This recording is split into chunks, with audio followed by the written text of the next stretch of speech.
Ay isa pang show na kabog sa runway naman kung kanina ay nagpasiklaban sa float competition. Ngayon naman, fashion with a mission. Mula sa bulaklak hanggang sa tela, isang sustainable fashion. Hatid natin yan dito sa Big Bigat.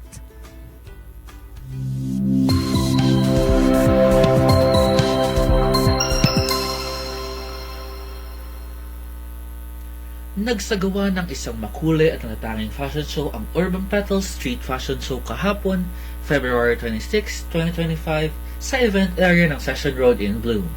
Ang kaganapang ito ay bahagi ng pagdiriwang ng Panagbanga Flower Festival at nagbibigay diin sa talento ng mga designer mula sa Cordillera.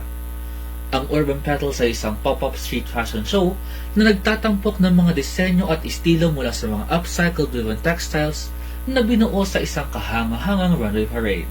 Ang bawat piraso ng damit ay naglalarawan ng masiglang pagsasama ng pop culture at malikhaing pananaw na nagbibigay buhay sa mga inspirasyon mula sa mga bulaklak. Isa sa mga tampok na designer ay si Gloria Del Zapanta ng Altles PH. Actually, we're joining fashion show na, and in every fashion show we used to have at least 2 weeks pag-prepare. Pero dito medyo, since marami siyang details, medyo 3 weeks siya ganyan inabot. Kasi yung mga materials natin, galing din siya sa iba't ibang lugar. Ang mga kilalang designer na lumuhok sa fashion show ay sina Maris Bumogaw, Avelyn's Handloom Woven Products, Christopher Tabili at Radley Calderon. Ang lahat ng mga disenyo ay nakatuon sa sustainable fashion. Gamit ang mga materyales na eco-friendly, ang bawat koleksyon ay hindi lamang nagpapakita ng galing at talento kundi naglalayang itaguyod ang pangangalaga sa kalikasan.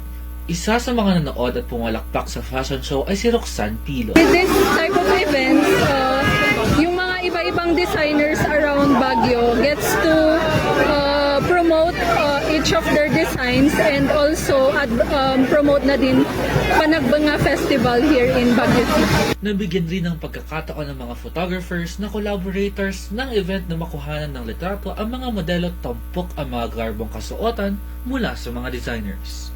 So it was my first time modeling to this event, which is the Panagbanga 2025, and at first it was nerve-wracking because syempre it's my first time.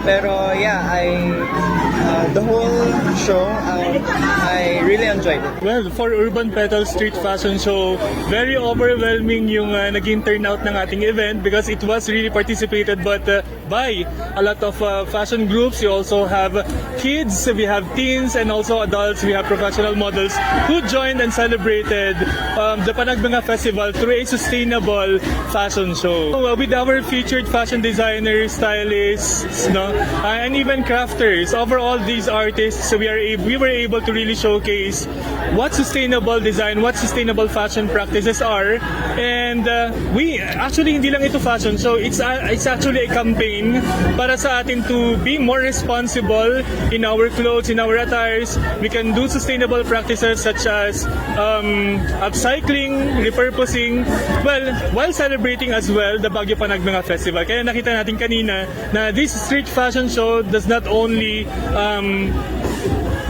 it's not only conceptualized as a flower-themed fashion show, but a flower-themed sustainable street fashion show. Ang Urban Petals Street Fashion Show ay isang patunay na yaman ng kultura at talento ng mga Cordilleran designers. Sa pamamagitan ng kanilang malikhaing pananaw, nagbibigay sila ng bagong buhay at kahulugahan sa mundo ng fashion.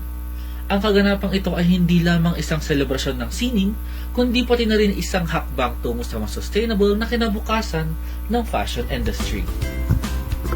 Diba? Sustainable Perfect. fashion show. Yes, parang feeling ko talaga dyan mga upcycled ulit yung ginawa nila. Halata diba? nga, ang dami. Nakakatuwa. Ang gagaling talaga, no? Pagkatapos ng fashion show na naganap sa SM City Baguio, tapos meron ulit ito. Yes. Diba? Talagang pinapakita talaga ng mga Cordilleran kung gaano sila kagaling pagdating sa disenyo. Kasi lumalaban talaga yan. Lumalaban nga, natidiscover na sila paunti-unti actually, Miss Bea. Hindi lang paunti-unti kasi some of the designers here in Cordillera talaga nakakarating na sa ibang bansa para ipakita at palaganap ang kagandahan ng textile ng Cordillera. Culture din ng Cordillera. Yes naman.